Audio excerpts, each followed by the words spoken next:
지금은 많이 없으시네요. 지난주에 거의 80분 오셨었는데 부처 공무원분들을 빼면 나머지 많이. 혹시 여기서 지금 이 사업에 역세권 사업에 해당되시는 분들이신가요? 네, 좀 편하게 대화하시도록 하겠습니다. 혹시 현재 단계가 어느 단계시죠? 단계가 어느 단계시죠? 준비하는 단계. 준비? 준비는 공에서 다 근데 지금 시작을 일단 공에서. 진구 중이세요, 지금 거기가? 그러면은 6월 30일부 개정 기준으로 바뀌시겠네요. 역세권 바뀌시죠? 네, 그래서 그 영향도 좀 보시고 그랬어요. 네, 그렇죠. 얼마 전에 저희 진구 중인 상태에서 바뀌어가지고 3만 원에 넘어간다고 어떡하냐고 물어보시고 뭘 어떻게 하냐. 네. 바뀌었으니까 바뀐 기준대로 따라가라 이렇게 얘기를 했는데 혹시 그분 오셨나요? 오신다고 하셨던 것 같은데. 모르겠습니다. 예. 지금 여기 오신 분들이 지금 같은 지역 분들이신가요? 아니면 다 다르세요? 아니 같은 지역 우에 장미가 축제에서 좀 뭐야 장미가 재개발. 네, 알겠습니다.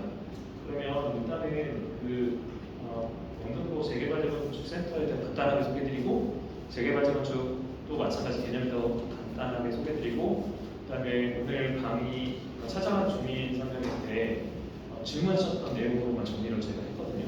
그래서 좀 보시면 좀 도움이 되실 것 같아요. 그리고 제가 지금 이 강의 자료안에 지난달에 강산에서 할 때 신탁 방식이 좋냐, 조합 개발 방식이 좋냐라고 해서 제가 강의 자료 만드는 거 계속 지금 업데이트를 위에다 계속 써내놨으니까 그것도 설명드리면 좀 편하시겠죠? 네, 알겠습니다. 그럼 시작하겠습니다. 우선 센터에 대해서 간략하게 소개해드리면요. 일단 구청장님께서 재개발재건축 정비사업에 대해서 주민의 이해를 듣고 속도감 있는 정비사업 추진을 위해서 상담의 설명에 교육 가능한 상설 상담센터를 개설했습니다. 그래서 센터는 어떤 직원이나 하는 것이 아니라 저희는 행정사업의 일행이 있어서요. 저희가 위탁받아서 운영하고 있습니다. 일단 상주 인력은 2명이고요. 비상주 인력은 3명입니다. 센터 주요 업무는 위에 말씀드렸던 것처럼 상담 업무 위주로 하고 있고요. 그리고 상담 업무 플러스 대면 상담, 일단 전화 상담, 대면 상담, 그리고 이렇게 정비 아카데미, 그리고 교육 이렇게 하고 있습니다. 그래서 혹시 뭐 심화 상담이 필요하시면 언제든지 연락 주셔서 내방해 주시면 저희가 해드리도록 하겠습니다. 네, 그리고 혹시 뭐 여러 가지 뭐 운영 관련돼서 변경되는 사항이라든가 이런 것들이 있으면 저희가 지금 책자를 만들어 놨어요. 근데 아직 저희 요새 전인데 필요하시면은 저희가 파일도 드릴 수 있으니까 언제든지 요청하시고, 그다음에 뭐 추가적으로 뭐 자문이 필요하시면은 연락 주시되 한 가지 좀 지양이 됐으면 하는 사항은 업체를 소개해달라고 하시는 분들이 좀 있으세요. 그래서 정비관리 전문업체나 시공사 아니면은 뭐 이쪽 전담으로 자문할 수 있는 로펌이든지 저희 같은 행정사 법인이든지 이렇게 요청하시는데 미리 말씀드리면 소개시켜드리지 못하니까 양해 부탁드립니다. 그리고 추가적으로 사업성 분석에 대한 부분들도 좀 많이 요청을 하세요. 근데 제가 앞에서 제 소개가 있었나요? 그 소개 자료 보시면 제 분야가 재개발재건축 사업성 분석이에요. 근데 미리 말씀드리지만 저희 업무 범위상 사업성 분석을 해드릴 수가 없습니다. 그래서 왜 안 해주나 하지 마시고 범위가 그럴까 이렇게 양해 부탁드리고, 그래서 구해분들이 많이 하고 계시니까 나중에 변경이 되는 또 안내해드리도록 하겠습니다.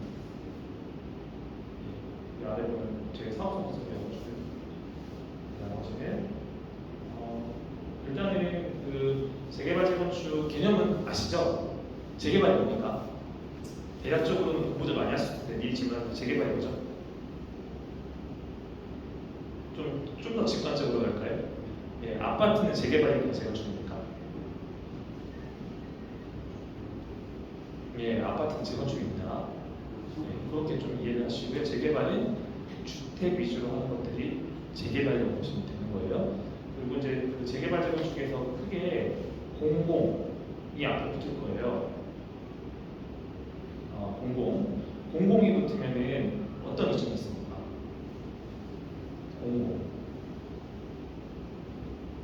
공공이 붙는다는 것은 용적률을 상향시켜준다는 얘기죠.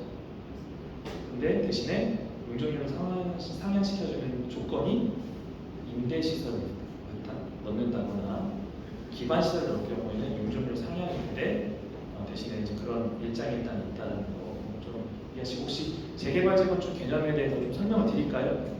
네, 알겠습니다. 그러면 설명을 드리고 넘어갈게요. 우선은 우리나라의 정비 사업으로는 이제 보통 여러분들이 쉽게 찾아볼 수 있는 게 서울시에서 구축을 잘 해놨어요. 정비공단이라고 사이트가 있으시니까 참고하시면 되는 거고, 우리 동네 정비 사업은 이제 보통 단독 다가구주택이나 4세대 원리 아파트 이렇게 된다고 보시면 되고요. 또 재개발 재건축에 빠진 분들이 중공업 지역, 상업 지역들 이해해야 된다고 생각하시면 됩니다. 정비 사업에 대한 정의를 말씀드리면 현집 줄게 집 나오고 이런 개념이라고 보시면 되는 거거든요. 그래서 대부분 재개발 재건축 한다고 하면은 보통 아파트를 많이 짓는 경우가 많고요. 복합 개발이 아닌 이상은 대부분 주상복합이 올라간다든가 주로 공공주택, 그러니까 아파트라고 보시면 될 것 같아요. 용어를 쉽게 좀 설명드리겠습니다. 아파트를 준다라고 생각하시면 됩니다. 그래서 그 정비 사업의 전체적인 그 결정 과정에서 좀 설명을 드리면, 이게 이제 2003년도부터 시작을 했는데, 여기는 주택 재개발하고 주거환경 개선 사업, 주택 재건축, 도시환경 개선 정비 사업이 있는데요. 여기 이제 추가적으로 주거환경 관리하고 가로주택 정비 사업이 있어요. 가로가 뭐죠? 가로 한자죠. 가로가 도로가 있는, 도로로 묶여 있는 지역을 가로주택이라고 하는 거죠. 그래서 이렇게 생겼는데 실제적으로 주거환경 관리하고 가로주택 정비 사업 활성화가 되지는 않았었어요. 이때까지는 재개발 재건축 하면은 이때까지가 원시됩니다. 재개발 재건축을 하면 내 집을 주면 한 집을 더 주는 그런 구조였거든요. 그런데 이 시점이 지나가면서부터 1+1 개념은 거의 없어졌다라고 보시면 돼요. 근데 이제 제가 5월 정비 아카데미 한데 여세권 시프트를 하는데 시행하는 쪽, 그러니까 시공하는 쪽에서 1+1을 준다고 했다라고 하는데 그건 알 수가 없는 거예요. 왜냐하면 사업성 분석을 해봐야 되는 거고, 그리고 실질적으로 지금 기존 대비 인건비가 2배, 그 다음에 이자 부담률도 3배, 원자재 값이 2배가 올라가기 때문에 공사비가 많이 올라가서 아마 그 자기 분담 비율이 많이 올라갔어요. 그래서 저희가 여러 가지 조합을 자문하고 있는데 주민분담금이 올라가고 있거든요. 분쟁도 생기고 여러 가지 좀 이슈가 있는 것 같아서 1+1 시대는 좀 지났다라고 생각하시면 됩니다. 이렇게 이해하시면 될 것 같고요. 그러다 보니까 이제 2018년도 개정법이 생기면서 가로주택 정비 사업이 특별법으로 바뀝니다. 그리고 주택 재개발과 도시환경 정비 사업이 이제 재개발로 들어가는 거고요. 주거환경 환경 관리 사업의 주거 환경 개선으로, 그리고 그러니까 주택 재건축이 재건축으로 되는데, 이때 시점 기준으로 예전에는 이제 사실 아까 제가 재건축하면 아파트라고 말씀드렸잖아요. 예전에 재건축은 주택도 해당이 됐었어요. 그런데 2018년도 개정이 되면서 아파트는 이제 재개발 개념은 안 봅니다. 재건축 개념 또는 리모델링 개념부터 보시면 됩니다. 그렇게 이해하시면 좀 빨라요. 그리고 마지막으로 지금 재개발 재건축에 지금 가로주택 정비법이 지금 빠졌잖아요. 가로주택 정비 사업이 뭘로 바뀌죠? 우리 빈집법 들어보셨나요? 네, 빈집법 쪽으로 분할이 되는 거예요. 이렇게 보시면 되는 거고, 그러니까 도정법 할 때 이 도정법은 재개발과 재건축, 주거환경 개선 사업을 보시면 되는데, 아까 여기 말씀드렸던 건 공공이 붙는다고 했죠? 공공이 붙는다는 얘기는 여기에 임대시설이라든가 사회 기반 시설이 들어가기 때문에 공공이 붙습니다. 대신에 어드밴테이지는 용적률을 상향시켜준다는 개념으로 이해하시는 게 빠를 겁니다. 물론 세세하게 조금씩 다르지만 그렇게 이해하시는 게 좀 쉬울 겁니다. 그리고 6월 30일자로 국회에서 또 도정과학때 입법 발의된 거 알고 계시죠? 네, 그 부분은 뒤에서 좀 설명드릴게요. 정비 사업의 종료에 대해서 좀 설명드리면 그냥 개념만 간략하게 보고 넘어가겠습니다. 주거환경 개선 사업 같은 경우는 정비 사업이라는 개념인데 결과론적으로 그 정비 기반 시설이 약한 부분을 건축물 개량 또는 건설하는 사업이다라고 보시면 되는데 주거환경 개선 사업은 특히 정비 개선 기반 시설이 열악하다. 정비 기반 시설은 용어 어려우시죠?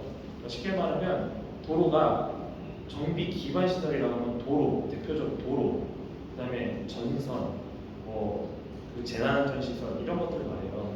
그러면 정비 기반 시설이 극히 열악하다라는 것은 좀 마음에 와닿는 분이면 판자촌 같은 달동네 같은 느낌이라고 보시면 돼요. 정비가 안 돼 있는 거죠.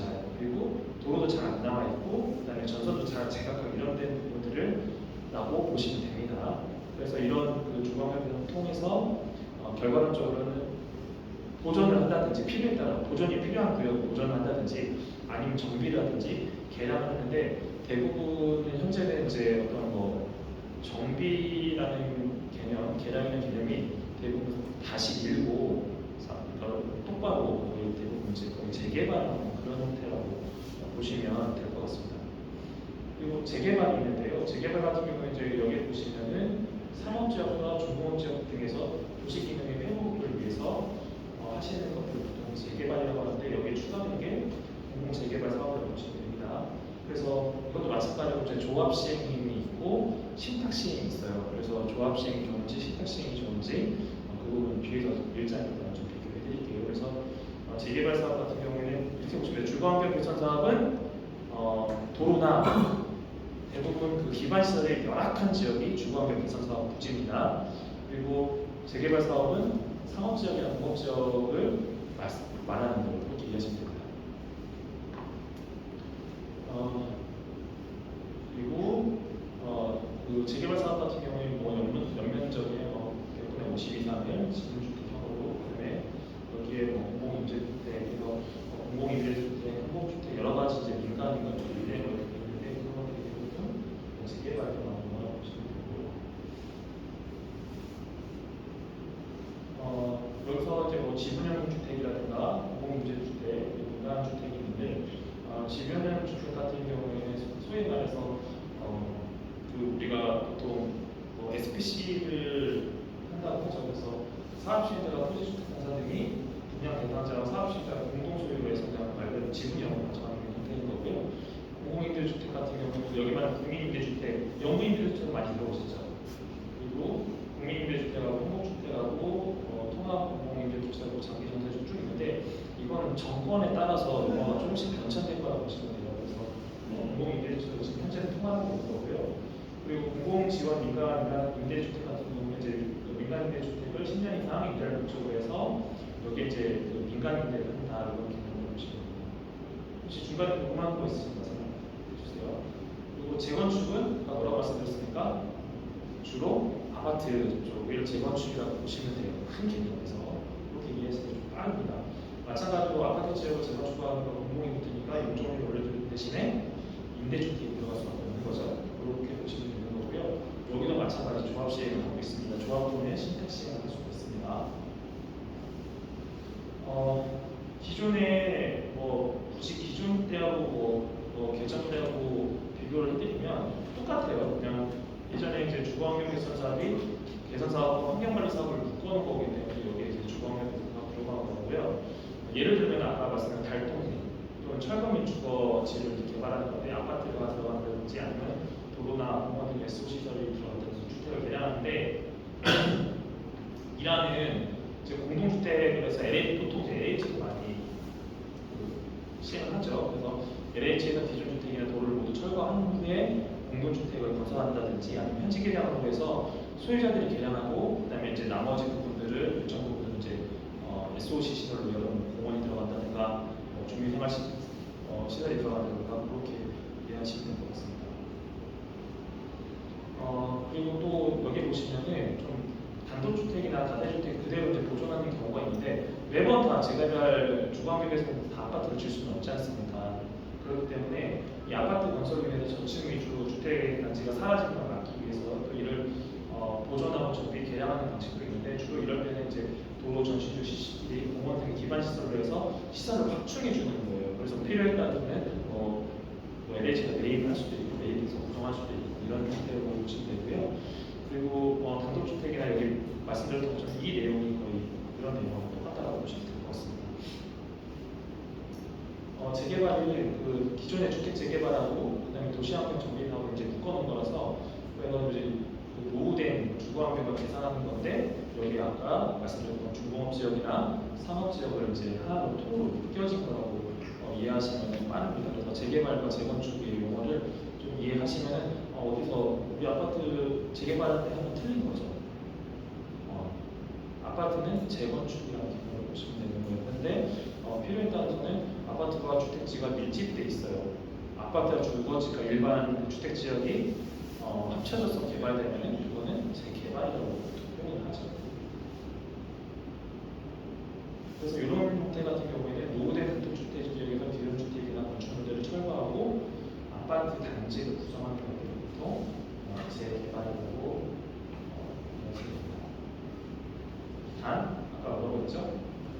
환경이 노후된 시설하고 산업지역, 그리고 중공업지역 이런 지역을 개발하는 것들을 말하는 거고요. 그리고 이제 주로 주택단지가 아니라 주로 이제 상가나 사무실 건물들이 밀집한 지역에 새로운 상가 건물이나 주상가 건물을 질 수 있는데 이게 마찬가지로 동일하게 어쨌든 결과론적으로 큰 범주는 도시재생의 범주라고 보시면 돼요. 전체적으로 활성화시키는데 대부분 신축 단지가 아니라 대부분 그 오래된 낙후된 동네 원도심이라는 표현을 많이 쓰기 하는데 이런 지역적으로 보시면 됩니다. 그다음에 재건축인데요. 재건축 같은 경우에는 지금 이제 그 공동주택과 단독주택 예전에 이제 주택 재건축에 해당이 됐었는데 지금 이제 공동주택으로 이제 주변 환경을 개선하는 건데 그 지금 소규모 단독주택 지역 같은 경우 소규모 정비하고 가주택 그 정비하는 특별법이 있었잖아요. 이런 것들이 대부분 아까 말씀드렸던 이제 빈집법에 해당된다라고 생각하시면 되는 거고 법이 다르면 당연히 적용되는 방법도 다릅니다. 그렇게 이해하시고 그 내용은 뒤에 또 연결해드리겠습니다.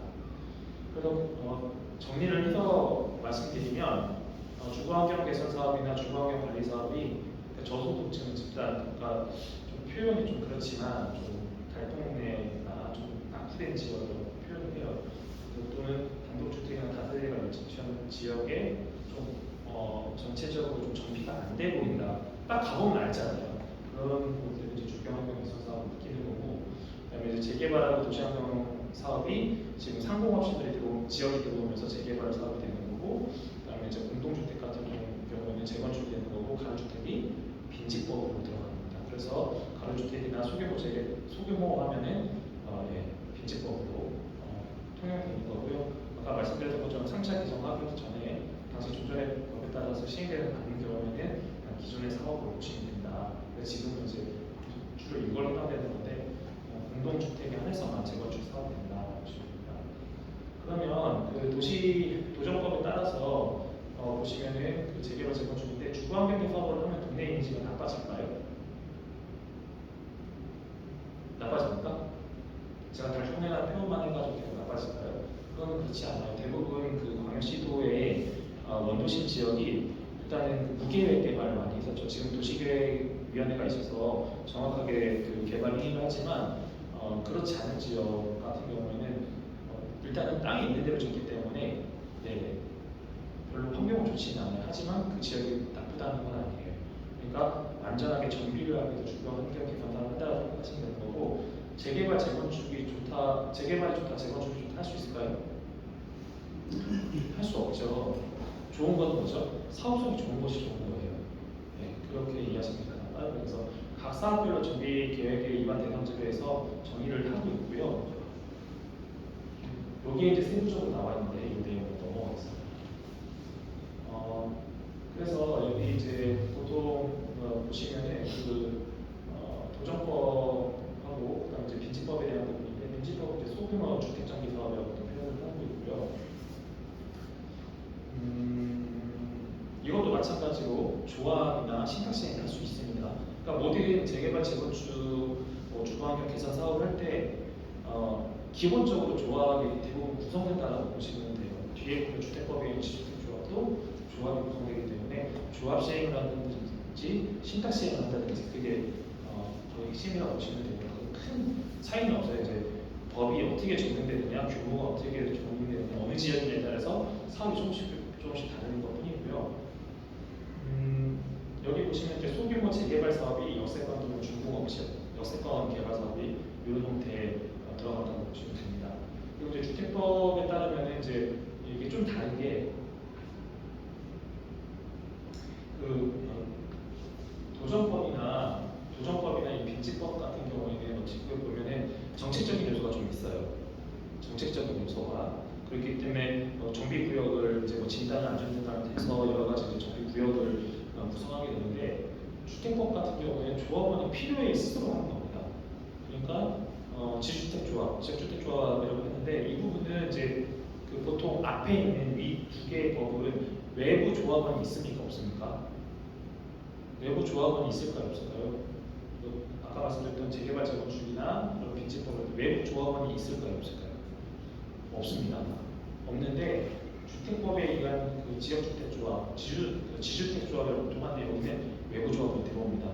일종의 투자를 하는 거죠. 돈을 내고 들어와서 조합을 구성해서 개발하는 건데 그러다 보니까 여기에서 좀 분쟁이 좀 많이 있어요. 그러나 이쪽 뭐 지역주택조합 분들이 안 계시니까 자세한 얘기는 안 하더라도 혹시나 여러분들이 역세권 개발 사업을 하는데 그쪽 범위 안에가 지역주택조합이 또 있다. 니네 왜 역세권 개발 사업 하냐라고 하면은 미안합니다 해야 됩니까 안 해야 됩니까?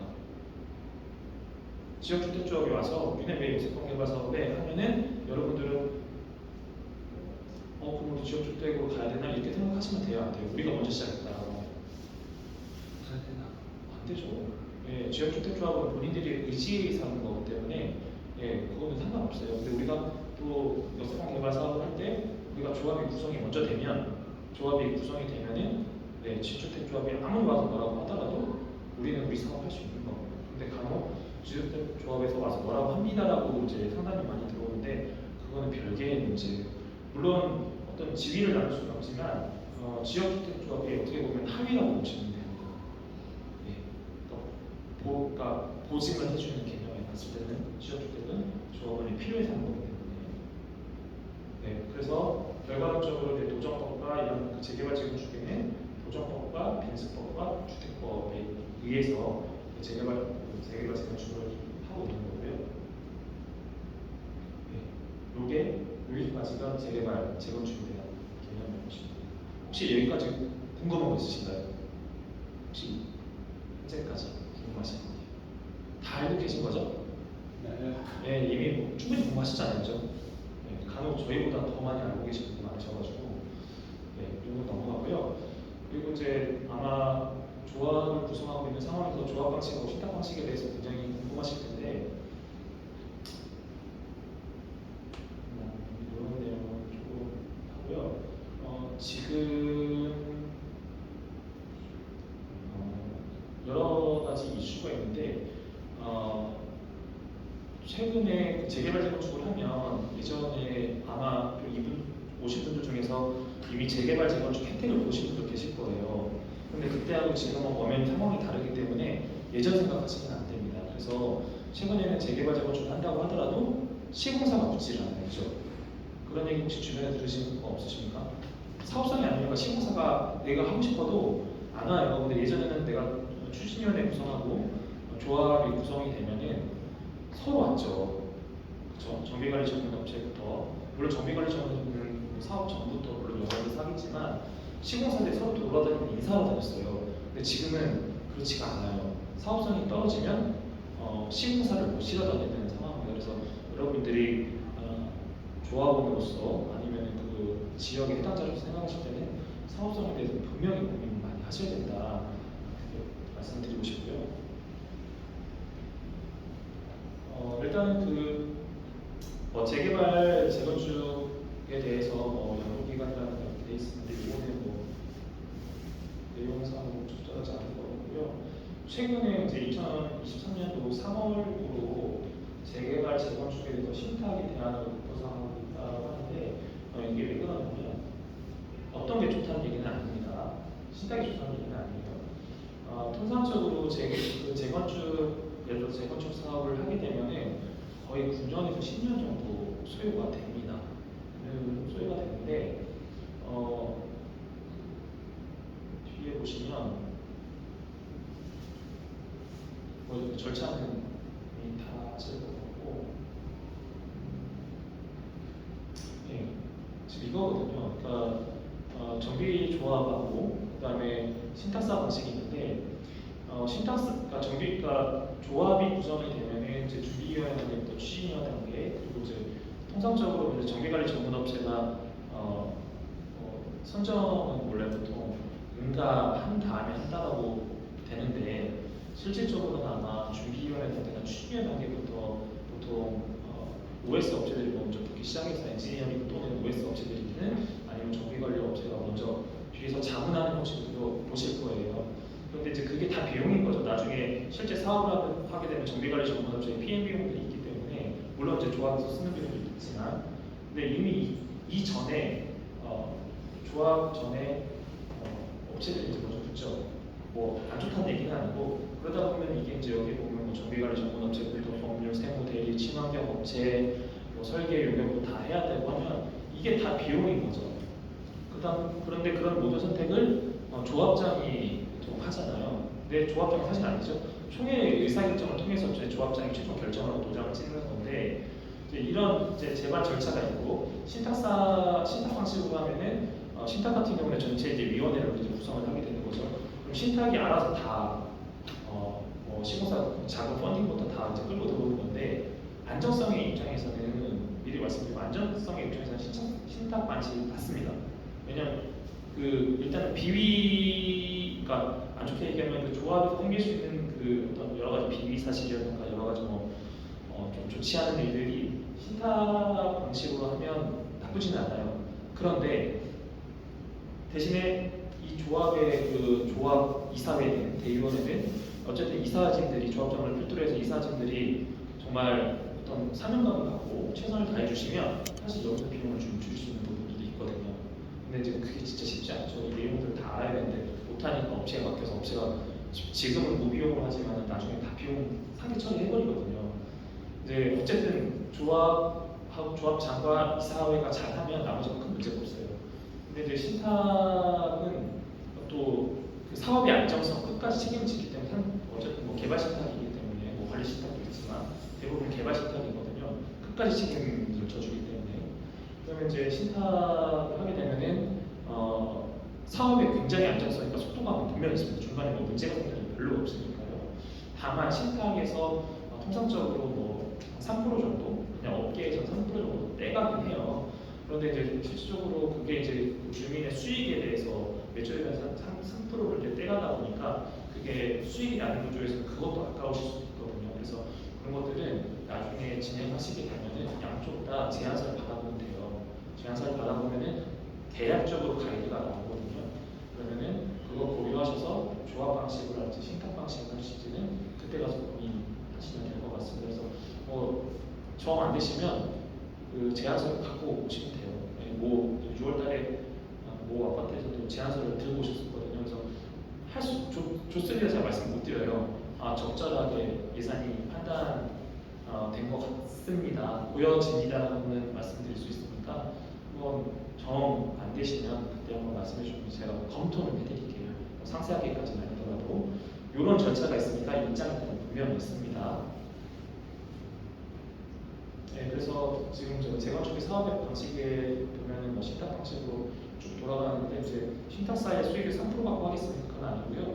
펀딩을 끌고 오면 펀딩에 대한 그 건설비에 대한 이자가 있습니다. 그래서 그 이자가 보통 공기로는 3년에서 4년 정도 끌고 가기 때문에 그 이자 수익도 만만치 않거든요. 그래서 그런 것도 수익이 되기 때문에 신탁사가 좀 뛰어드는 경우도 있고요. 어쨌든 두 개 다 일정이 일단 있는데 가장 좋은 점은 조합장과 이사진들이 똘망똘망하고 자기가 열심히 하는 분들이라면 조합 방식을 신하고요. 이주도 쉽고 귀찮다 그러면 신탁 방식으로 하는 게 수익성 좀 떨어질 수는 있지만 가장 안정적이다. 그렇게 이해하시면 됩니다.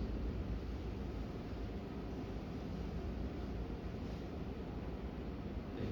그리고 간혹 이제 신탁사에다 30%를 뭐가 뺏긴다라고 하는데 그건 아니니까 그렇게 오해는 하지 마시고요. 그런 경우는 있습니다. 예를 들어서 이 사업 부지가 사업성이 너무 좋아요. 너무 좋아요. 그러면 이렇게 할 수는 있어요. 신탁사에서 선투자 방식으로.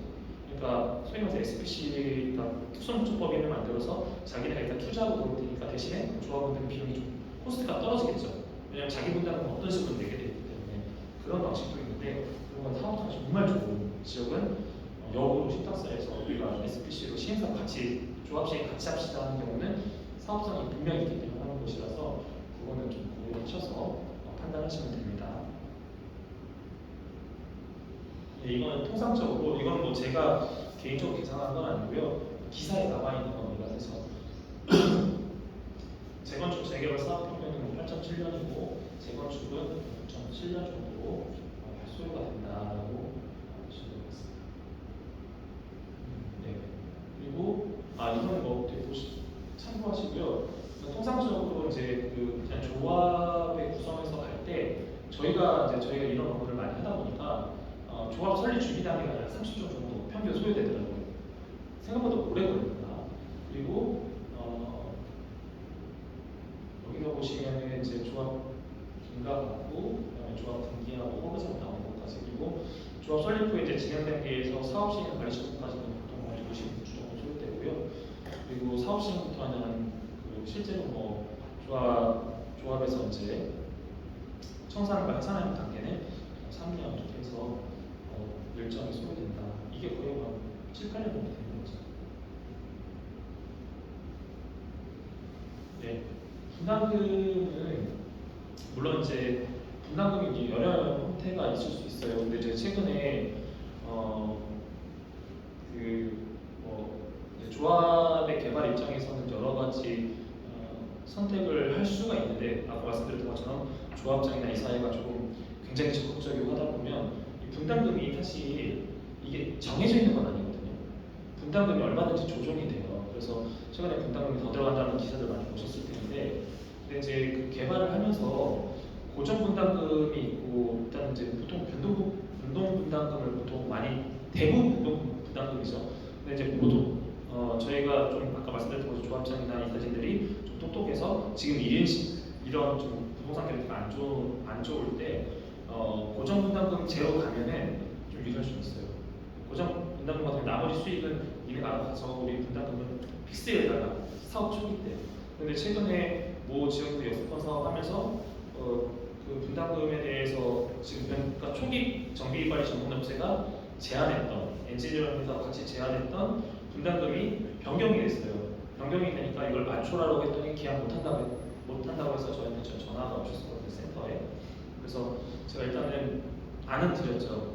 그러면은 여기서 요율을 정해라. 분담금 몇 프로까지 올릴 수 있냐 했더니 변동 분담금 얘기를 한다고 하더라고요. 그래서 당연히 변동 분담금 얘기하는데 프로를 정해라라고 말씀드렸는데 그분이 오신지 모르겠지만 뭐 다음 날인가 저희도 오신다고 했다가 다음 날 다시 업체에서 하겠다라고 하셨다고 하시더라고요. 그래서 그렇게 해서 뭐 계약을 하셨는지 모르겠지만 어쨌든 그런 형태도 있어요. 근데 이제 그런 얘기 꺼내기가 쉽지가 않죠. 왜냐하면 모를 거라고 생각하는 업체가 그런 게 어디냐라고 할 수도 있는데 그렇게도 가능합니다. 그렇게 저희가 자문하는 곳이 있기 때문에 미리 말씀드리는 거고요. 이거는 뭐 나중에 분담금 계산할 텐데 이제 이거는 그냥 샘플이니까 뭐 일일이 수치 비교해 계산하지 마시고 조합원 분양가하고 민간 분양가가 있잖아요. 근데 간혹 조합원 분양가하고 민간 분양가 같이 썸으로 매칭하는 경우도 있거든요. 그런 부분들은 검토하시는 단계에서 조합원 분양가하고 민간 분양가를 좀 상계할 수 있는 것들 상계하면서 그 주민들의 조합원들의 분담금을 줄여주는 방법들이 있거든요. 그러니까 그런 부분을 진짜 많이 공부를 하셔야 돼요. 이거는 그냥 저희가 한 가지 그냥 샘플로 있는 거 갖고 온 거라서 그렇게 보시면 될 것 같고 지금부터 이제 역세권 개발 사업 위주로 좀 설명을 드리겠습니다. 뭐 중간에 쉬는 시간 없이 그냥 진행할게요. 역세권 개발 사업은요 태생 자체가 공공의 목적입니다. 이해 가시죠? 예, 공공의 목적입니다. 그럼 공공의 목적이 제가 아까 뭐라고 했죠? 공공의 목적이 뭡니까? 공공의 목적이 용적률을 상향시켜주는 거예요. 그렇죠?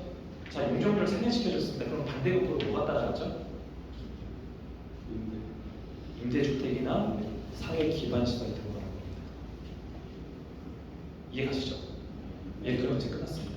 돌아가셔도 됩니다. 네. 그러니까 그 역세권 개발에 관련된 거는요,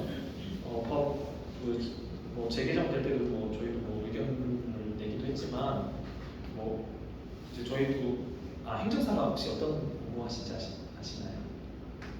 공무원분들 아시고, 네, 저도 이제 공무원 출신이라서 주로 이제 대관 업무를 많이 하는데 저희는 입법 컨설팅까지 같이 하고 있습니다. 그래서 이제 국회 쪽하고 얘기를 많이 하는데 역세권 활성화 사업의 태동 자체가 공공의 목적성이 너무해요. 너무합니다.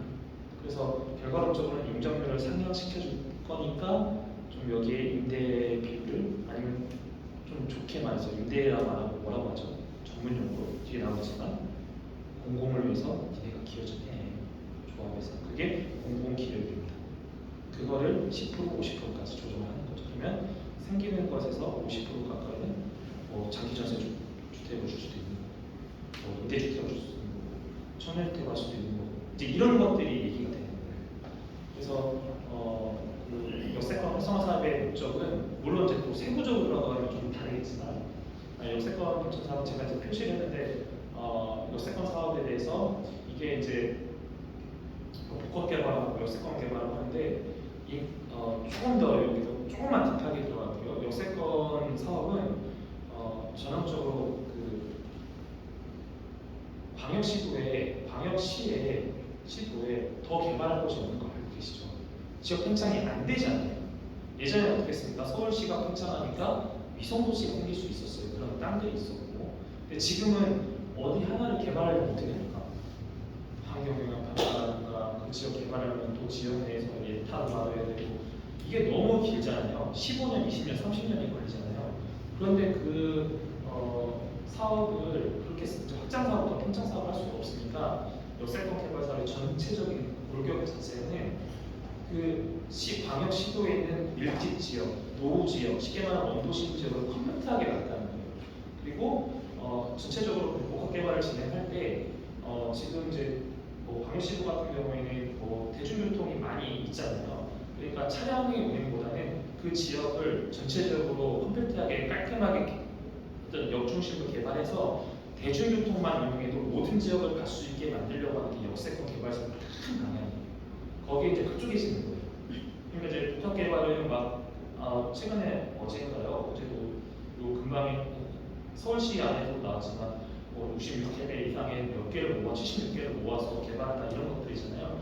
이런 것들이 대부분 그 지역 원도시 지역을 컴팩트하게 만들어서 모든 것들을 어떤 개인 이동 수단을 활용하는 것들이 아니라 지하철이든 대중교통을 이용해서 하게끔 하려고 하는 거예요. 그런데 여기서 되게 중점은 뭐냐면 그냥 뭐 아파트를 져주는 게 아니라 그 지역을 동선을 최소화시켜줘야 되는 거예요. 원래 역세권 개발 사업이 들어올 때 해외 사례를 따다가 우리나라에 적용하는 거거든요. 가까운 중국만 가더라도 왜 우리 그 지금 서울역 가면 서울역에서 표공구 내려가야 되잖아요. 그죠? 근데 서울역 가려면 어떻게 해요? 지하철 타고 적어도 한 칸, 두 칸, 세 칸 정도 올라가잖아요. 이건 실패하는 거예요. 표공구 바로 타는 게 역세권 발전 사업의 개발 사업의 핵심이에요. 근데 그런 개념을 해서 역세권 중심으로 해서 컴팩트한 도시를 만들겠다라고 하는 건데 우리나라는 들어오면 조금씩 바뀌어요. 부동산 특유로 재개발 재건축에서 어쨌든 용적률에서 지금 이제 역세권 시프트 같은 경우는 이제 고도 제한이 해제가 됐잖아요. 근데 막 그래도 고도 제한이 해제가 됐다는 거는 그래도 용적률 고려해서 넣어주라는 건데 막 컴팩트 때려넣죠. 소위 말해서 뭐 비둘기 집처럼 저렇잖아요. 그게 진짜 잘못하는 거예요. 원래는 그런 용도가 아니에요. 그 삶의 생활환경 수준을 높여놓고 생활환경 수준이 돈이 있는 사람뿐만 아니라 그 지역뿐만 아니라 그 인접 지역까지 개발해서 컴팩트한 삶을 살 수 있게 환경 개선을 질을 높여주는 거예요. 그렇게 하려고 하는 건데 자꾸 바뀌고 있어요. 자, 그래도 결과론적으로 공공의 목적이 강해요. 그렇기 때문에 용적률을 상향시켜 줄 수밖에 없는 거예요. 자, 그래서 뭐 역세권 발전 사업은 뒤에 이제 그림으로 보실 건데 일단 개념만 보시죠. 역세권 그러면 반경 250, 뭐 350, 500 이렇게 나오죠. 그렇게 보시면 되는 거고 공공기여시설은 이제 공공기여시설, 공공부터시설과 공공주택과 임대사업과 산업시설과 생활서비스시설과 기반시설 이런 것들이 이제 공공의 목적이 있는 것들을 들어가는 게 역세권 사업인 거예요. 왜 공공인지 이해가시죠? 그래서 그 역세권 뭐 내일을 원칙으로 한다면 이거는 일단은 서울특별시 역세권 사업의 운영 지침 기준으로 설명을 드리는 거고요. 이 부분은 별로 중요하진 않은 것 같고 여기서 보시면은 그 국토개혁법에 따르면 이제 주거지역 같은 경우는 2종이나 3종, 그다음에 준주거지역인데 이제 이런 것들을 이제 2, 3종은 또 묶어가지고 준주거지역을 만들어줘서 700km 만들어준다거나 뭐 이런 개념이거든요. 그래서 결국 이제 공공시를 들어가지 않고요. 그리고 이제 뭐 상업지역에 근린환경지역, 일반 상업지역 이렇게 들어가는 거고 여기에 뭐 특수관리지역 이제 제외 대상인데 근데 이제 제외 이 안에 들어간다고 하더라도 꼭 제외되는 건 아니고 이제 이걸 운영하는 위원회에서 좀 약간 유도리 있게 조정이 가능해요. 그래서 뭐 도로권 보면은 뭐 2명 이상 뭐 300호 이상으로 해서 접하면서 최소한 면적은 뭐 8m이면 도로에 접한다. 그리고 가로구역의 2분의 1 이상으로 1,500에서 10,000 그리고 뭐 노후 요건에서는 뭐 사업 유별로 각각의 건축을 기준을 따른다. 돼 있고요. 여기서 보시면은 그 어쨌든 그 사업 대상지 신청을 하기 위해서는 이제 토지 면적의 3분의 2 이상 토지 소유자에 대한 동의를 받아야 되는 거고 다만 이제 도시정비형 재개발 방식 같은 경우에는 토지의 소유자의 30% 이상의 동의를 받아야 되는 건데 통상적으로 이제 역세권 사업 같은 경우는 이제 신청을 보통 하잖아요. 신청서 쓰게 돼 있잖아요. 그거 알고 계시죠? 근데 천행 우리나라의 역세권 발전 사업은 조합원들이 신청서 써서 하는 건가요? 신청서 쓰셔서 지금 대상지 되셨어요? 혹시 신청서 쓰셔서 대상지 되신 분들? 없죠? 네. 신청서 써서 되는 부분들 지금 대부분 아까 말씀드렸던 것처럼 공공주변이기 때문에 대부분 도시계획에 의해서 어느 정도 뭐 지구 단위든 어쨌든 도시계획에 의해서 결정이 돼서 나옵니다. 지금 그 역세권 활성화 사업 같은 경우는 이제 사업 대상지를 통보받은 날부터 도시계획 관리계획 제한 시점까지 사업 부지 면적이 80% 이상 소유권이 변동 없는 대상지에 대해서 사업을 시행할 수 있다 이렇게 되어 있습니다.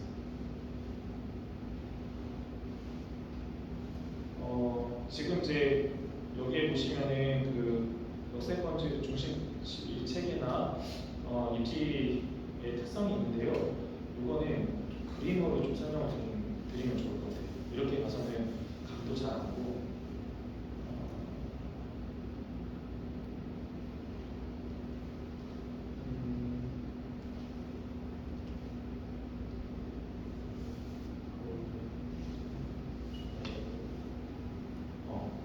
일단 뭐 자료는 화면은 뒤에다 좀 보여드릴게요. 여기에서 보시면은 뭐 용적률은 뭐 보신 바와 같이 변경 후에 용도제 변경 후에 상한 용적률이 이제 적용되는 건데 용적률을 적용하는 건 아까 말씀드렸던 것처럼 공공주택이 들어가기 때문에 그렇기 때문에 용적률 상한시켜주는 공공의 목적이 크다. 그거를 그냥 표시하려고 하는 거고요. 용적률 같은 경우는 이미 워낙 서울시에서 자세하게 나와 있기 때문에 자료 활용을 하시면 되고 혹시 뭐 자료가 필요하시면 저희가 갖고 있는 게 있으니까 그거 전달해 드리겠습니다. 그러니까 목적성만 이해하시면 돼요. 그러니까 상한 용적률이 몇 프로입니다라고 이해하는 것보다 이렇게 해서 용적률 상향이 되는구나 그 정도 개념만 갖고 계시면 됩니다. 아까 말씀드렸던 공공기여율인 거죠. 공공기여율이 뭐라고 말씀드렸죠? 용적률을 상향해 주는 대신에 반대급부로 빠지는 것들인 거예요. 그래서 뭐 최저 10에서 최대 50% 이렇게 보시면 된다. 물론 이제 사업마다 좀 달라요. 그래서 여기 보시는 바와 같이 뭐 공공기여율이 뭐 이종의 편종, 중주거 지역을 했을 때 이렇게 할 수 있다라는 거예요. 그러니까 그만큼 공공으로 내어놔야 되는 거죠. 그런데 이제 이게 상한이 있어요.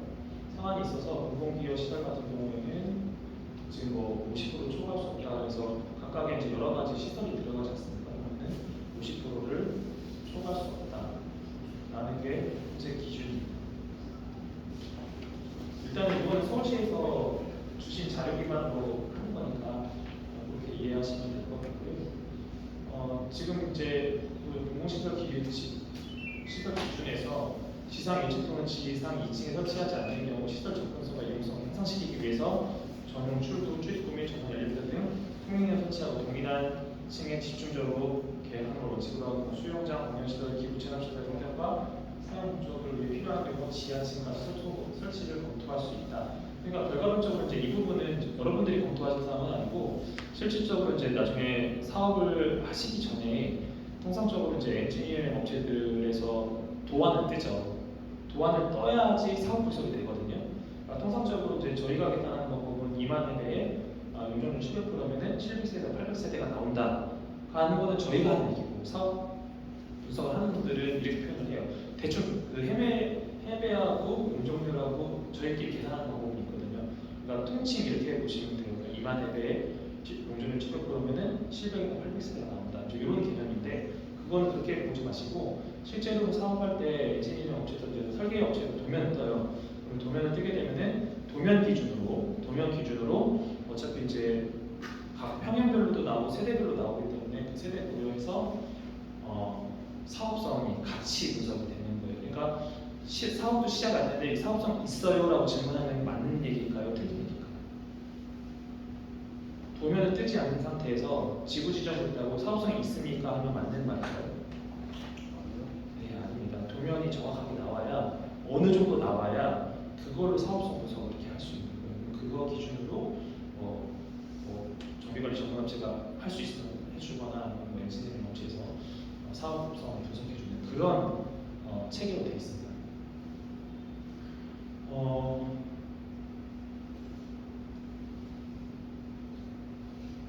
그 역세권 활성화 사업을 해서 공급하는 공동주택 같은 경우 적용률 85제곱미터 이하로 계획하는데요. 장기전세주택 같은 경우 좀 다르죠. 장기전세주택 같은 경우에는 중형 평수도 나올 수가 있어요. 왜 그런지 뒤에서 말씀드릴 건데 일단 통상적으로 역세권 활성화 사업에는 85제곱미터 이하로 된다고 보시면 될 것 같고 도시형 생활주택으로는 설치할 수가 없는 거고요. 예. 그리고 준비 단계에서 지속 가능한 공동주택 그리고 커뮤니티 지원 설치, 친환경 건축물 역사보존 두 가지 사항으로 의무적으로 시행해야 되는데 보통 이제 뭐 시에서는 뭐 인센티브 적용한다는 말씀들 많이 하시잖아요. 그러니까 그런 거에 일종이라고 보시면 돼요. 근데 뭐 최근에 어린이 시설도 있지만 고령 연령층이 있다 보니까 노인 커뮤니티 시설도 많이 최근에 넣는 것 같더라고요. 친환경 소재도 있고 그래서 여기서 보시면은 그 역세권 개발 사업일 때 공공의 목적이 분명히 들어가기 때문에 공공주택이나 커뮤니티 시설 이런 것들이 친환경 건축물들이 좀 들어간다. 그 요일에 따라서 인센티브가 적용이 된다. 이렇게 보시면 됩니다. 지금 이제 주민공공시설 입주자들의 사용이 편리한 시설 같은 경우는 뭐 100호 미만은 이렇고 100에서 300호 그리고 300호에서 363호 363호는 보시는 바와 같이 전체 거리 호수에다가 2.5, 1.6 계산해서 면적을 산출할 수 있다. 이거는 뭐 어차피 사실 이제 건축사가 설계할 부분이죠. 이건 둘레고 그 역세권 개발 사업에 일단 역세권 개발 사업 다시 한번 그 정리를 해드리면 역세권 개발 사업은 어떤 목적이 있다고요? 공공의 목적이 있어서 공공의 목적 시설이 들어가기 때문에 그거에 맞춰서 그 용적률을 상향해 주고 용적률을 상향해 주는 대신에 공공 기여라는 용어를 써서 그 상향된 그 호수 중에 10에서 최대 50%까지는 공공기여라고 해서 임대시설이나 사회 환원시설로 활용할 수 있다. 그런 개념만 크게 좀 잡고 계시면 됩니다. 그래서 그 역세권 개발 사업에서 장기전세 주택인데요. 그 장기전세주택 같은 경우는 이제 아마 지금 아까 초기에 제가 말씀드렸던 것처럼 혼란이 좀 있으실 거예요. 3만 회가 넘어가는 지역에 장기 전세 주택으로 하신다고 하신 것 같은데 지금 이제 이번에 이걸 30일부로 변경이 되면서 좀 아마 혼란스러우실 건데 일단 그래도 보시죠. 어쨌든 이것도 마찬가지로 이제 기반 시설 용량이나 경관의 부담이 상대적으로 적은 역세권에서 주택 공급이나 장기 전세 주택을 관리하는데 장기 전세 주택이니까 여기서 이제 우리가 잘못된 편견이 있어요. 장기 전세 주택은 임대주택인가요? 임대주택입니까? 장기 전세 주택이 그냥 편하게 말씀하시면 돼요. 몰라도 돼요. 임대 형태는 한 형태가 아닐까요?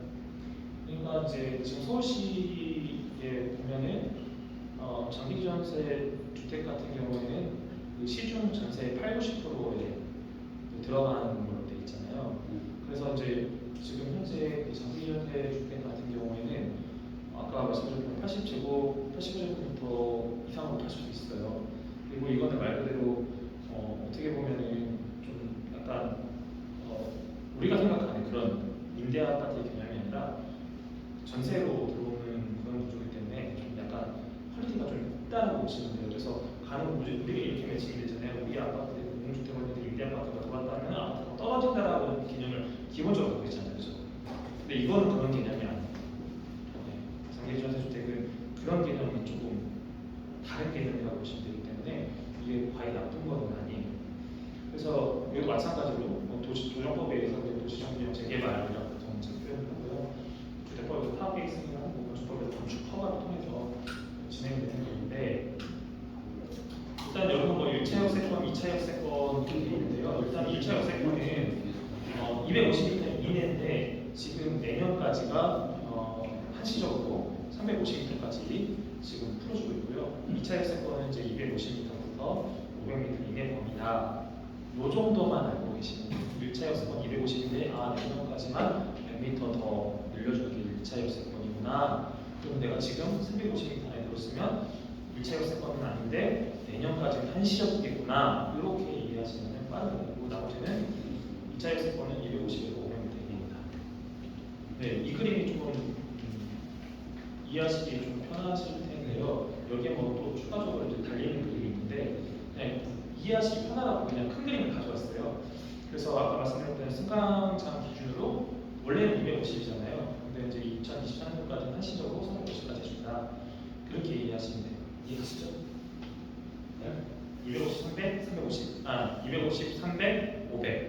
그러면 250, 50, 500까지는 2차. 그런데 내년까지는 한시적으로 350이다라고 보시면 됩니다. 네, 요게 이제 최근 그림인데 여기 한번 쭉 볼게요. 일단 주거지역은 2종 앞에 내용과 거의 비슷해요. 2종 일반 주거지역, 3종 일반 주거지역과 준주거지역, 그리고 이제 뭐 공업지역 같은 경우는 공장 비율 10% 미만, 그리고 도시 재정비 촉진을 위한 특별법에 따라서 좀 전치 관리 구역 이렇게 되어 있고요. 여기서는 뭐 이런 내용까지는 이해하시는 것보다 2종 3종 지역과 이 지역인데 이거를 역세권 개발 사업을 하면 좀 상향해 주는구나 라고 생각하시면 돼요. 그러니까 용적률이 높여준다는 거는 종을 상향시켜주는 거예요. 그러니까 유종이 3종에서 3종이 준주거가 되고 이런 개념이거든요. 그렇게 보시면 좀 빠릅니다. 다만 이제 제외 지역은 이제 성북 주변이나 역사, 문화, 장소, 옛 정치가 있는 누가 봐도 여기는 개발하면 안 되는 지역이 있잖아요. 그 지역은 안 되는 거예요. 그리고 전용 주거지역 또는 일종 일반 주거지역, 국민교정부의 양호한 전충 주거지 보존 및 자연 환경 보호가 필요한 지역인데 무조건 안 될까요? 나 무조건 안 됩니까? 주무관님 나는 무조건 안 됩니다.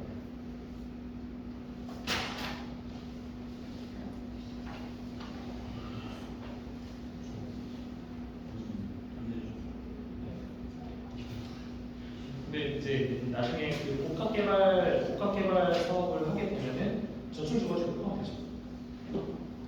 복합개발 괜찮습니다. 가지의 면적이나 이런 것들을 고려했는데 이제 이게 문제가 된 거죠. 그 자료가 이제 기존 개정되기 운영 기준 전에 전 버전하고 좀 다른 게 이거 30이고 원래는 3,000제곱미터 이상이었는데 지금 이제 2만 제곱미터 이하로 줄어들었어요. 그래서 그런 부분들 때문에 3만 이상이었던 분들이 어떡하냐 했을 때는 일단은 구하고 심도 있게 운영을 좀 해봐야 된다고 말씀을 드렸거든요.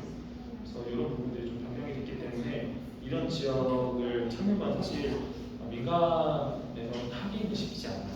실질적으로 조합원들이 우리 이 정도 돼 이렇게 할 수가 없어서 그렇게 보시는데 또 이제 노후도 마찬가지고 서울시 그 도시민 주거환경 보호법에 따라 정비구역 지정요건 검토 기준 이렇게 해서 또 이제 변경이 되면서 노후도가 예전에는 30% 네, 30% 이상이면 됐었거든요. 근데 지금은 60% 이상이에요. 60% 이상.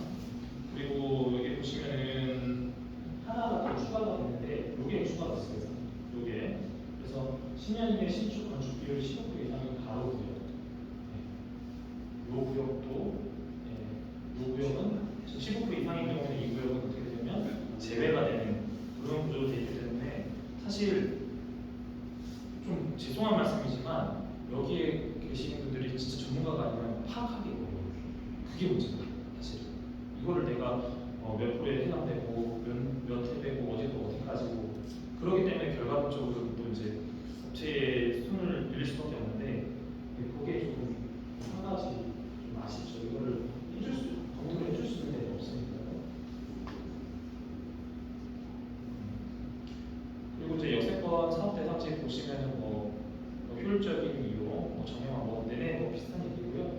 전체적으로 그 계획에 따른 발전이기 때문에 물론 이제 당연히 개발할 때는 그 민간 사업자가 보통들 많이 하거나 아니면 예치가 있는데 원래 목적은 이제 민간에서 투자를 해서 이익을 나누고 그 이익의 일정 부분을 공공의 목적으로 환원해라는 게 대부분 그런 적성인데 실질적으로 이렇게 그런 부분들이 실현되기가 굉장히 조금 물론 제도적으로 잘 돼 있지만 실무에서 봤을 때는 많이 제한은 어떤 식으로 따라요. 그래서 그런 부분들은 이런 목적에 의해서 이런 지역들이 개발이 되는구나. 그래서 이제 이 정도로 완화해 주는구나. 이런 개념적 점만 알아두면 될 것 같습니다. 당연히 이거는 이제 지구 단위 계획을 통해서 진행되는 거고 준비 계획에 따라서 진행이 되고 있는데 난 사실은 이제 아까도 사전에도 말씀드렸지만 사실 이제 그 계획형 역세권 개발의 경향이 많기 때문에 그래서 사실 자본도 많습니다. 그래서 가장 대표적으로 역세권 개발 사업이 잘 안 되는 곳이 제가 제 고향이 대전이다 보니까 대전역 역세권 발전 사업이 굉장히 난항을 겪고 있습니다. 왜냐하면 주민의견을 수렴하지 않은 상태에서 제가 이제 그 초기 자문을 제가 했었거든요.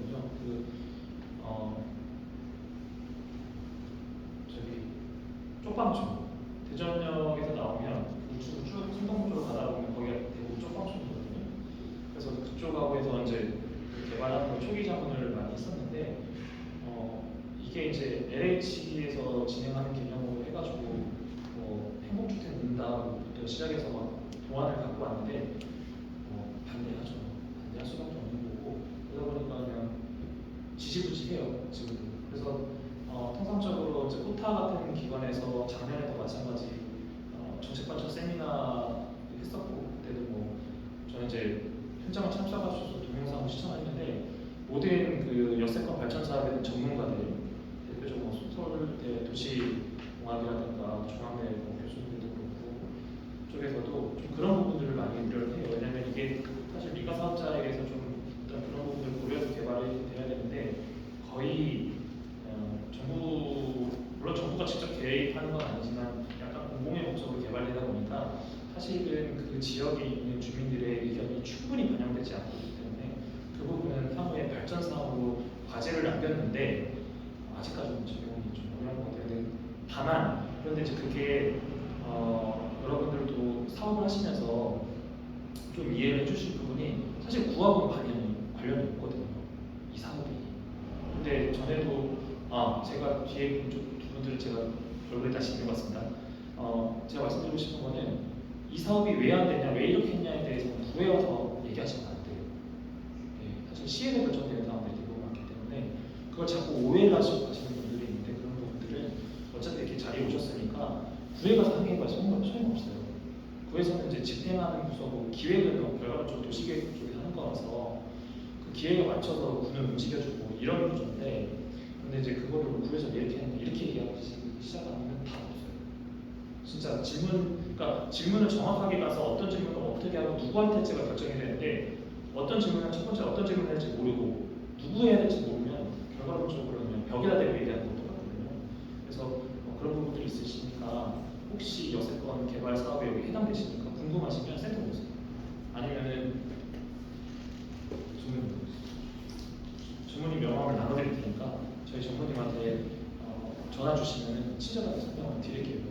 그래서 구에 가서 항의하시면 안 돼요. 무슨 말씀인지 아시죠?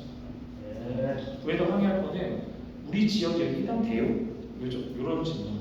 그럼 우리 지역에 해당되려고 하면 우리가 어떤 걸 해야 되나요? 이런 정도로만 말씀하시면 돼요. 왜 안 되냐 이렇게 하시면 손해입니다.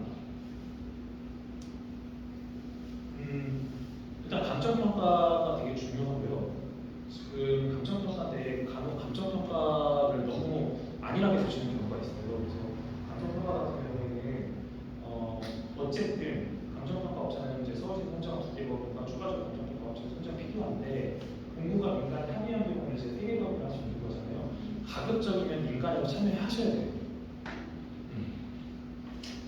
물론 이제 공공을 제가 신뢰하지 않는 게 아니라 어쨌든 공공 쪽에서도 입장을 얘기해야 되고 그다음에 민간 쪽에서도 입장을 얘기해야 되는데 어쨌든 여기서는 이제 어쨌든 전체적으로 개발 사업, 재개발, 재건축하게 되면 어느 누군가는 청산이라는 용어가 있잖아요. 그런 용어가 예를 들어서 이거죠. 시세는 내가 20억짜리. 근데 감정평가 받으면 맞아요. 시세는 20억인데 감정평가 받으면 보통 50% 정도, 그죠? 50, 60% 정도 수준이죠. 근데 나는 시세를 생각한단 말이에요. 근데 우리가 감정평가, 비용과 부동산의 감정에 대한 부분들은 시가와 시세와 공시지가가 있어요. 이해가시죠? 시가와 시세와 공시지가가 있단 말이에요. 그런데 대부분 감정평가를 하게 되면은 시세를 반영한다고 하지만 실제로 공시지가 기반으로 베이스로 간단 말이에요. 그럼 내가 설령 20억이라고 하더라도 실제로 내가 20억 가치를 인정받을까요? 못 받죠. 왜? 공시지가도 거의 공시지가에서 좀 업돼서 나오니까. 그럼 누구 문제인 거죠? 감정평가 업체 문제인가요? 아니죠. 왜냐면 감정평가는 어차피 이제 협의가 되면 이제 3개 이상의 법인을 선정할 수가 있어요. 다른 재개발자도 마찬가지입니다. 하게 되면은 무조건 주민 입장에서 감정평가 법인을 하나 선정을 해야 돼요. 그러면은 그 3개를 같이 아우러서 평가를 하거든요. 그러면 그런 걸 그걸 해야 돼요. 근데 예를 들어서 대전과 지정을 좀 해버리는데 거기 쪽방촌 아시잖아요. 쪽평 할머니하고 사시는데 시장권 있습니까? 그 2, 3천 저기 지원받아가지고 어디서 나와요? 그러니까 이제 그런 부분들이 있기 때문에 여러분들은 어떻게 해야 되냐면 감정평가를 받을 때 그 감정평가를 우리 입장에서 한쪽으로 세워야 돼요. 그렇게 해서 해두셔야 돼요. 왜냐하면 감정평가는 왜 중요하냐면 나중에 뭐 감정평가사님도 와서 말씀하시겠지만 감정평가 같은 경우에는 감정평가사가 와서 감정평가를 하잖아요. 그러면 이거 기준으로 한 번에 이 지역을 A라는 지역을 한 번 해버리면 이 지역에 대해서 감정평가 진행이 갑자기 확 될까요? 안 되는 게?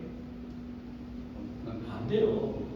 왜냐하면 감정평가 법인에다가 보고를 해야 되기 때문에 이 감정평가를 한 번 받아보면 이게 시대 차이가 변동입니다. 그렇기 때문에 할 때 의견을 많이 하셔야 돼요. 그래서 감정평가도 우리 입장에서 하나 선택을 해달라 해서 제안받은 어차피 감정평가 금액은 정해져 있어요. 네, 감정평가 법에 들어가면 비용입니다. 그러면 그 비용이 드는 거기 때문에 이거는 조금 제가 봤을 때는 사실 제가 오늘 찾아온 설명회 때 질문 받을 때 그럼 우리 주민들이 어느 부분을 신경 써야 되나요? 라고 물어보는 질문이 있었는데 사실 이제 조합이나 이렇게 구성되면 사실 주민들이 신경 쓸 게 없어요. 거의 그 안에서 해결이 돼요. 다만 이제 아까 말씀드린 분담금이라든가 어떤 사업성이라든가 이런 것들을 좀 체크해 볼 필요는 있는데 또 체크해야 될 게 많지 않아요. 몇 개 안 되는데 그 중에 하나가 감정평가도 마찬가지로 여러분들이 하셔야 되고 나머지 과정은 조합 모집 설명하고 조합 관리의 주체나 이런 계획들이 구성이 된 나머지는 거의 비슷하게 흐름을 진행됩니다.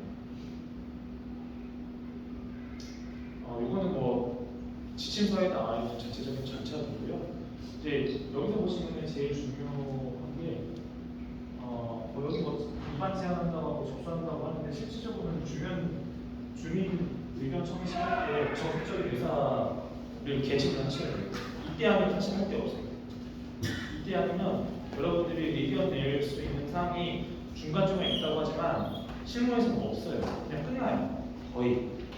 물론 과하게 민원 넣어가지고 뭐 소위 말해서 으쌰으쌰하고 뭐 그렇게 해서 막 뭐 그런 것들이 작용되지 않는 이상은 진짜 이거는 이때 아니면은 여러분들이 사실 크게 의견 개진할 수 있는 시점은 없어요. 그렇게 이해하시고 준비를 하셔야 됩니다. 잠깐만요. 그러면은 조합에서 감정평가 법인 설립을 해갖고 참여해도 되나요? 조합에서 의견 개진해야죠. 가능하죠. 가능해요. 근데 뭐그 기간이나 뭐 이런 거 세부적으로 그래서 그런 부분들은 이제 문의를 하셔야 돼요. 네, 근데 뭐 그런 부분들은 뭐 당연히 도와주실 거고 근데 일단 아까 말씀드렸던 것처럼 그 주민 의견 청취할 때 하고 그냥 막무가내로 싸우면 안 되잖아요. 그러니까 그런 부분들도 고려하셔서 준비하시고 뭐 필요에 따라서 이제 서울에 제가 어디라고 말씀 안 드리는데 어디 한 조합이 되게 잘하더라고요. 왜냐하면 제가 봤을 때 거기 있는 별도의 업체의 자문은 받지만 전적으로 받지는 않는 것 같더라고요. 제가 거기 홈페이지 보니까 저희도 정비공단 들어서 제가 다 서치했거든요.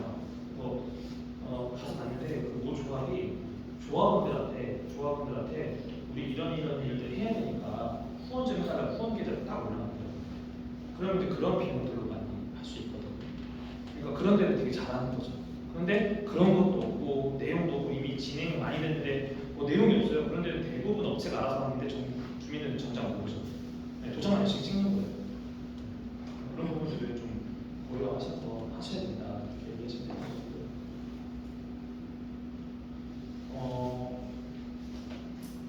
지구단위계 기준으로 보시면은 여기 뭐 2종 일반 주거지역이나 3종 일반 주거지역은 뭐 예를 들어서 3종으로 바뀔 때 용적률이 당연히 정상회로 되면 이렇게 되는 거고 그다음에 이제 보통 역세권 이제 시프트가 보통 역세권 시프트가 보통 2, 3종에서 준주거로 많이 700% 뛰어버리잖아요. 그러니까 이럴 때가 괜찮긴 해요. 수익적으로. 그러니까 무조건 좋다가 아니에요. 그러니까 어쨌든 결과론적으로 용적률이 높아지면 높아질수록 사업의 사업성은 좋아지는 겁니다. 그런데 지금 하나 변수가 생겼죠. 지금 말씀드린 것처럼 아직 전제가 안 끝나고요. 아직 부동산 경기가 침체가 올라가는 국면은 왔어요. 올라가는 국면은 왔는데 아직까지 좀 부동산 경기가 별로 좋지 않아요. 그리고 인건비 베이스 일단 올라갔기 때문에 떨어질 일은 없고요. 그다음에 원자재 값도 지금 올라갔는데 좀 내려갈 수는 있지만 아직까지 쉽지는 않아요. 그러면 이 말은 무슨 말이죠? 공사비가 올라가는 거잖아요. 그럼 공사비가 올라갔다는 얘기는 반대로 얘기하면 어떻게 되냐면 사업성이 좀 떨어지는 거죠. 대표적으로 경기도 이천에 주상복합이 45층짜리가 2동이 올라갑니다. 거기도 마찬가지로 조합시행 방식으로 했는데 이제 개발 신탁을 했는데 통상적으로 45층에 그 45층짜리가 2동이 올라가면은 시행사의 순수익이 한 150억 정도 됩니다. 100억에서 150억. 그런데 정산하면서 어떻게 되냐면 추가 공사비가 70억이 반영됩니다. 추가 공사비가. 그러면은 100억 수익이면 30억 남잖아요. 그러면은 에코티도 커지는 거죠. 이해가시죠? 왜냐하면 제가 시행사 자문을 하고 있기 때문에 분명히 저희가 수익성을 계산했는데 통상적으로 120억에서 150억이 나오는 게 맞아요. 여러 가지 변수가 있기 때문에. 그런데 그 공사비가 70억이 상향이 되면서 에코티 겨우겨우 뽑았어요. 그러니까 그거는 망한 거죠. 그러니까 지금 약간 그런 경향이 있기 때문에 물론 이제 여러분들 지금 사업한다고 하더라도 당장 할 수가 있는 그런 구조는 아니에요. 당장 뭐 업체 생존에서 밀어버리고 할 수는 없잖아요. 2주 기간도 필요하고 그런 기간에 제반적인 행정 처리 기간이 필요하기 때문에 그러면은 여러 가지 상황이 올라갈 건데 지금 하기에는 조금 조심스러워요. 그런데 반대로 말하면 지금 사업 타당성 분석이 끝난, 그러니까 주민등록과 진보가 끝나고 사업 타당성 분석이 끝난 데 있죠. 역세권 시프트하는 지역 같은 경우에는 조금 뭐라고 해야 되죠? 좀 할만은 하죠. 왜냐면 세대수가 많기 때문에. 세대수가. 근데 지금 변경된 상황에서는 일단은 그 땅덩어리가 좀 넓어야 또 사업성이 좀 약간 땅이 넓으면 넓을수록 사업성이 약간 비례하는 성향이 있거든요. 정비례는 아니고 일부 작용은 있어요. 그런데 사업 지금처럼 요 30일 개정처럼 임양해가 낮아지면은 약간 시군사들에서 반신반 날 수도 있어요. 이만하게 넘어가면 조금 사업성이 있어 보이긴 하거든요. 그러니까 그런 부분들이 약간 일장일단은 있는데 뭐 여러 가지 뭐 서울시에 뭐 정책적인 의사의 결정이 있었을 거로 봐요. 그런데 사업성을 판단하는 제 입장에서는 약간 기준이 너무 조금 하향이 된 것 같아서 조금 아쉽다. 물론 여러 가지 목적이 있겠지만 조금 아쉽다. 그래서 뭐 그게 아니면은 이렇게 했을 때는 방법은 있어요. 이런 의도로 갖고 하면은 복합 개발을 할 수도 있어요. 복합 개발을 묶어가지고.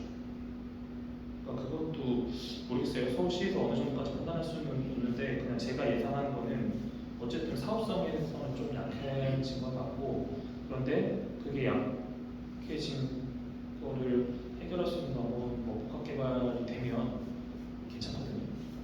그런 거는 복합 개발 같은 경우에 통상적으로 재개발자가 그러니까 재개발을 보시면 되는 거고요.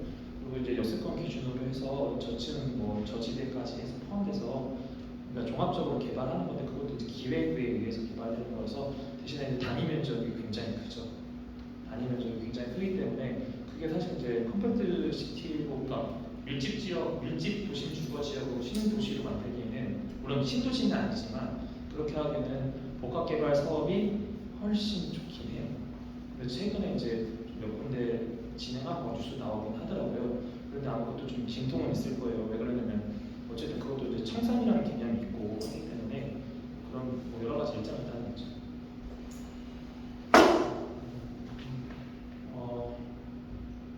예. 공조는 전반적으로 말씀드렸고요. 인센티브에 대한 부분은 이제 별지로 되어 있고 용적률을 이제 계산하는 방법은 있는데 이거는 어차피 뭐 정상화 되면은 뭐 자료로 나오기 때문에 그냥 지침서 필요하시면 저희가 잘 보내드릴게요. 이거는 그냥 지침서가 있어요. 그거에 따라 쓴 겁니다.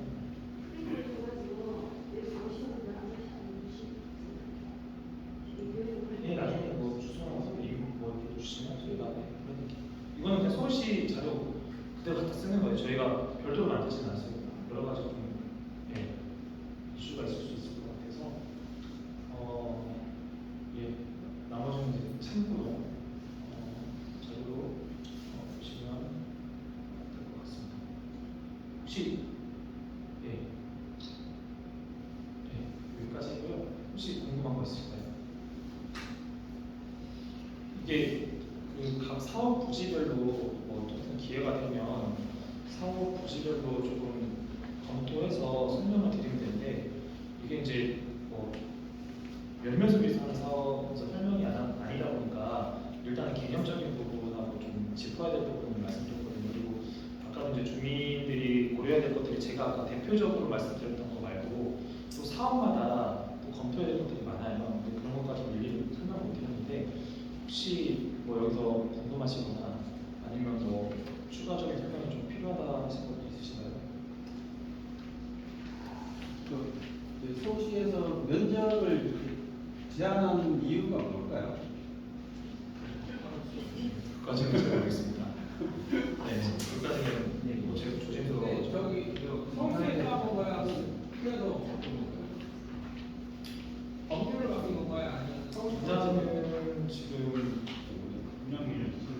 운영 기준이 바뀐 거예요. 운영 기준이 이거 지금 물어보면 좋은데 그 역세권 장기 전세 주택 건립 운영 기준이 좀 변경이 됐어요. 6월 30일자로. 그래서 운영 기준이 변경된 거라 근데 사실 이거는 이제 그 정책 위반자의 재량행위라서 행정행위 같은 경우에는 재량행위거든요. 그러니까 재량행위가 할 수 있다 이거거든요. 그래서 이게 이거를 예를 들어서 마우스인데 마우스라고 할 수도 있고 전자용 뭐 펜이라고 할 수도 있고 그러니까 재량행위다 보니까 그런 부분들은 아마 여러 가지 의도는 있으실 것 같아요. 뭐 제가 그런 위반 행동이 아니기 때문에 그리고 이제 뭐 사업성을 평가하는 입장에서는 좀 면책 제한하는 거는 뭐 좋다 나쁘다의 문제를 떠나서 약간 이제 사업성이 좀 떨어지는 효과는 있거든요. 물론 나중에 전체적인 데이터를 갖고 얘기했는데 이제 분명히 분양 행위라는 거는 세대가 크고 물론 당연히 입지 조건이 제일 좋아야 되는 거고 그건 뭐 그냥 말할 필요는 없고 사업성이 있다라고 하는 거는 왜 아파트 한 동 있는 것보다 10동 있는 게 낫지 않으세요? 맞지 않습니까? 상식적인 거죠. 10동 있는 것보다 20동 있는 게 나으시죠? 그렇죠? 그렇게 이해하시면 아마 빨리 와닿으실 것 같아요.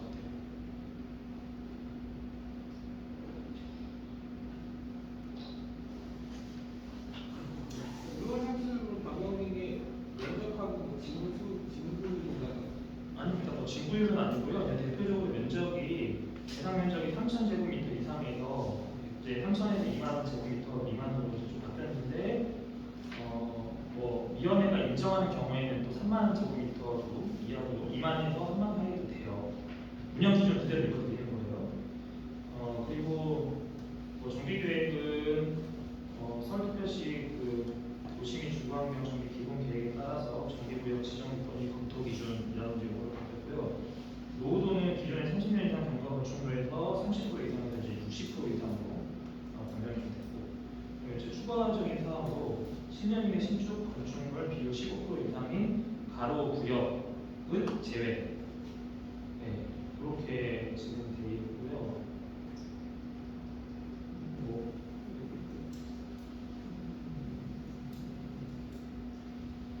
뭐 정비 계획에 대해서 쭉 써 있는데 정비 계획을 보시면 이제 토지 면적의 80% 이상, 이제 대상지 선정 및 원하는 사업 추진을 위해 사전 검토 제도를 운영한다라고 있는데 여기 정비 사항을 보면은 토지 면적의 공용유지를 제외한 40% 이상, 20m 이상 도로변에 접하는 대지, 건축법에 정한 이제 대지를 말하는 거고 토지 소유자의 3분의 2 이상. 위반자는 사전 검토가 접수되는 자치구 관련 위원회 자문을 통해 사업 대상지 적정성과 공공기여 계획 등 사업 계획에 대하여 검토할 수 있고, 그다음에 이제 관련 전문가, 도시계획 관련 전문위원회 등이 참여하여 사전 검토 가이드라인을 해줄 수 있는 거고요.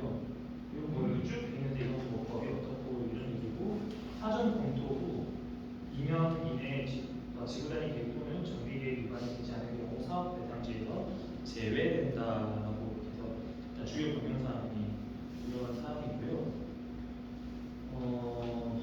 지금 이제 도정법 같은 경우에는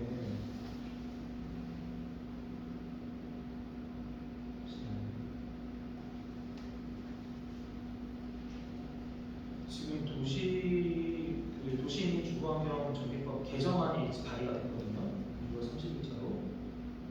그래서 주요 변경사항이 현행 이제 그 공공 정비 사업에만 통합 심의가 규정되고 있고, 근데 이게 민간 정비를 포함한 모든 정비 사업, 민간 정비를 포함한 모든 정비 사업, 그리고 역세권 등에 대한 용적률 상향 특례 신설, 제 6조인데요. 법적 상한선을 초과하는 용적률 특례 법적 근거가 부재. 그래서 이게 어떻게 되냐면 개선으로 역세권 등 대통령령 세부 위임에 위치한 정비구역의 용적률 추가 완화. 이게 좀 재밌을 것 같아요. 그래서 유공 공공분양 이제 공공 비율을 높이겠다는 거예요. 그래서 여러 사람한테 이제 혜택을 가게, 그리고 임대주택 기부 체납 방식 용적률 특례 적용 지역 확대. 그래서 주거 지역에서 법적 상한가 임무를 부여한다고 했는데 현행 주거 지역에서 중공업 지역까지 확대. 그래서 좀 변경됐고, 그다음에 이제 강화가 되는 게 있어요. 조합, 임원자 강화. 이게 무슨 말이냐면 조합 원래 이제 그 토지 소유주라고 하면은 이제 지분권이 100% 있는 사람을 보통 얘기를 하잖아요. 근데 우리가 10% 갖고 조합권 할 수 있죠. 지금 그렇죠? 그동안 했었잖아요. 처음 보시면 10% 갖고도 조합장이 되신 분이 있습니다. 예. 저희가 만들어드린 문제고요. 어쨌든 근데 그게 여러 가지 바뀌면서 토지 등 소유자 이며 공유 지분자의 경우 가장 많은 지분을 갖고 있는 자, 그렇게 강화가 되어 있어요. 그래서 2인 이상의 공유자가 가장 많은 지분을 소유한 경우를 포함해서 갑 40%, 올 40%, 병 20%의 경우 갑이, 그러니까 결과적으로 지분이 높은 놈이 조합 임원의 자격이 되는 겁니다. 그리고 계산사업은 이제 지방자치 단체장이나 지방의회 의원 또는 배우자, 직계 존속, 직계 비서는 안 돼요. 이게 카르텔이 형성돼 있어서 재밌습니다. 이거 사건을 다루면. 그리고 총회 소집 요구 시 본인 확인 절차에서 조합원 또는 대의원 요구로 총회 소집 시 소집 요구자가 본인인지를 확인하도록 한다. 근데 예전에는 지금 그 재개발 정책에 다른 말이 하는 분들 계시니까 그냥 이렇게 대충 달아도 하고 넘어갔거든요. 그래서 이제는 확인을 해야 된다는 거고, 그다음에 시공자 선정을 위해 총회의 경우 조합원 과반수, 시공자 선정 취소의 경우 조합원 100분의 20 이상씩 직접 출석해서 하라 이렇게 되어 있습니다. 이렇게 해서 이제 변경된 게 있습니다. 혹시 또 궁금한 거 있으신가요? 네. 지금 센터장님 생각하시기에 지금 기존에 엑스크시트 사업을 진행하려고 했던 그 대상지는 지금 요 규정에 바뀐 규정에 의하면 못하잖아요. 지금 이제 6월 30일 운영 기준이 바뀌었으니까 네. 그 전에 결정된 사항 아니면 다 그 대상지는 어떤 사업으로 바꾸면 좋을까요? 그 질문에 답변 못 드립니다. 네, 어떤 이든지 아시잖아요. 전에도 한번 물어보셨던 것 같은데, 네, 제가 그 말씀은 못 드립니다. 죄송합니다. 그리고 지금 바뀐 도정법에서 이제 용적률 완화시켜주겠다는 거, 뭐 그건 좀 검토하면 그나마 좀 괜찮을 수도 있겠네요. 사업성은. 그게 반영이 됐으면 좋죠. 네, 죄송합니다. 어디 가서 저기 민행24 제 모른다 이런 말씀 하지 마십시오. 네. 몰라서 말씀을 드리는 게 아니에요.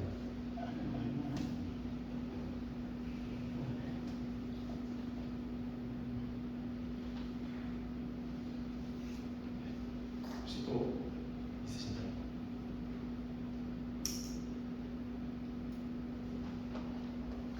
없으신 걸로. 아, 네.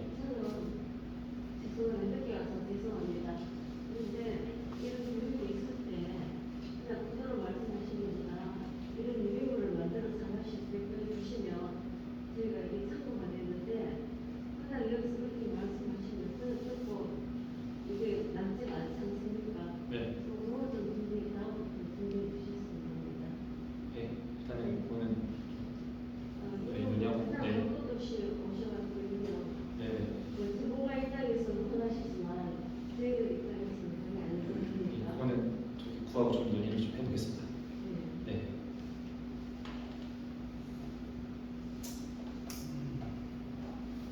마지막으로 한 가지만 이렇게 이제 어떤 정비 사업이든 할 때 이제 주민들이 같이 해서 하면 제일 좋겠지만 일상식도 부족하고 하니까 많은 그 외부 업체들 도움을 많이 받잖아요. 그렇죠. 소위 말하는 PM 업체라든지 이런 업체들 도움을 많이 받는데 그런 업체를 어떻게 선정해야 될지 그런 것에 대한 업체 선정할 때는요, 일단은 좀 실적이 제일 중요하고요. 업체 실적이 일단 제일 중요합니다. 일단은 이제 그 업체가 일단은 실적이 중요하다는 거는 이제 업체 경영하고요. 실적이 제일 중요하고 이제 두 번째는 중소기업 현황 정보 들어가십시오.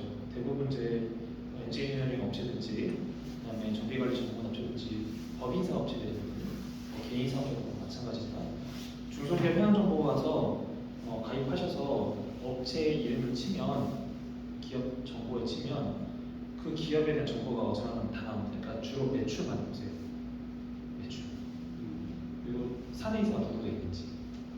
네, 그렇게 보시면 그 기업의 좀 경쟁력을 알 수 있고요. 그리고 그 기업이 지금 이제 할 때 보통 이게 원팀이거든요. 정비관리 전문 업체 같은 경우는 물론 여러 가지 시공사를 선정하겠지만 시공사가 어딘지를 보셔야 돼요. 시공사가 시공순위는 매년 나오잖아요. 그러니까 2022년도 시공순위 검색해보면 쫙 나오거든요. 그 네이버에 검색해보시면 그러면 그 정비관리 전문업체나 PM사가 데리고 오는 시공사의 브랜드를 보십시오. 네. 그러니까 무슨 말이냐면 그럼 당연히 시공사의 브랜드가 좀 높으면 당연히 자기 분담이 올라가는 건 알고 계시죠? 올라가긴 해요. 기초분양가가 높기 때문에. 하지만 준공후 2, 3년 뒤에 부동산 가액, 부동산 상승 가액을 보시면 브랜드가 높으면 볼수록 이 상승 가액은 계속 커집니다. 그거 보시면 되고요. 그리고 아마 대부분 정비관리 전문업체가 이 한 공사장만 하진 않을 거예요. 한 공사장만 하진 않을 건데 조금 발표를 팔아서 이 지역 업체가 이제 실적 보고서를 제출하면은 이제 아마 지금 분명히 진행되고 있는 것들이 있거든요. 거기를 첫 번째 조합을 먼저 방문을 해보세요. 무조건 정비관리 전문업체가 조합은 붙어 있습니다. 이거는 거의 100에 8, 아니 100에 8, 90%는 붙어 있어요. 거기 한번 가셔서 상황 확인하시고 그 다음에 그 지역에 그 인근 지역에 찾아가서 부동산 같은 데 찾아가서 혹시 여기 조합 개발되고 있는데 뭐 문제 없냐라고 물어보십시오. 그러면은 비대위가 있든지 없든지 둘 중에 하나거든요. 그러면 비대위가 있으면은 찾아갑시다. 연락처 있을 겁니다. 공유 중 있는데.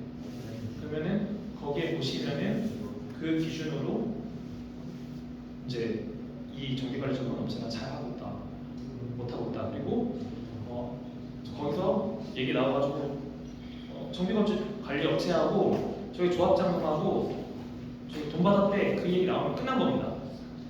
그런데 하면 절대 하면 안 됩니다. 저희가 비대위 전문입니다. 저희 경험상 거의 맞습니다. 소문은 맞습니다. 그 정도로 해서 정비관리 전문 업체나 PM사 선정하시면 됩니다. 근데 이제 제일 중요한 거는요, 설계입니다. 설계가 조금 세대수가 좀 덜 나와도 세대수가 좀 덜 나와도 그러니까 왜 다 지금 연령 있으시면 부동산 보실 줄 알잖아요. 봤을 때 땅을 잘 활용하는 애들이 있어요. 땅을 정말 여유 있게 잘 활용하는 그 설계사들이 있거든요. 그거 보시면 알아요. 이거는 그냥 이론적인 게 아니라 왜 감이라는 게 있잖아요.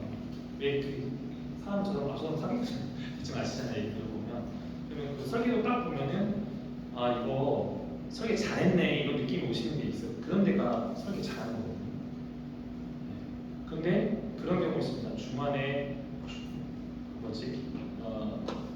저기 입주민의 뭐 공간 혜택을 많이 주기 위해서 뭐 이런 내가 해놓은 굳이 이런 게 왜 들어가지 이런 데 있어 좀 의심하시면 돼요.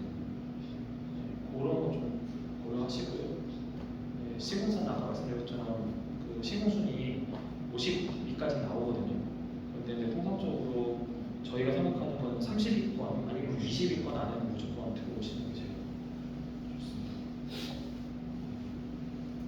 지금 이게 좀 더 세세하게 말씀드리고 싶어도 이제 좀 어쨌든 공간적인 거나 시간적인 거나 좀 제약이 되니까 일단은 뭐 제가 강의로 해서 좀 말씀드린 것도 좀 많이 여러 가지 또 맞지 않는 부분도 있을 거예요. 이제 전체적인 룰만 알고 이해하시고 진행하면 되니까 그렇게 보시면 될 것 같습니다.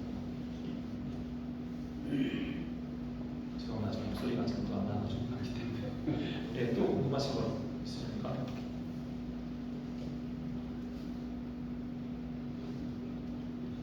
없는 것 같네요.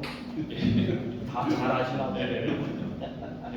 그러면 이상으로 네, 천안 주민센터 마치겠습니다. 고생하셨습니다.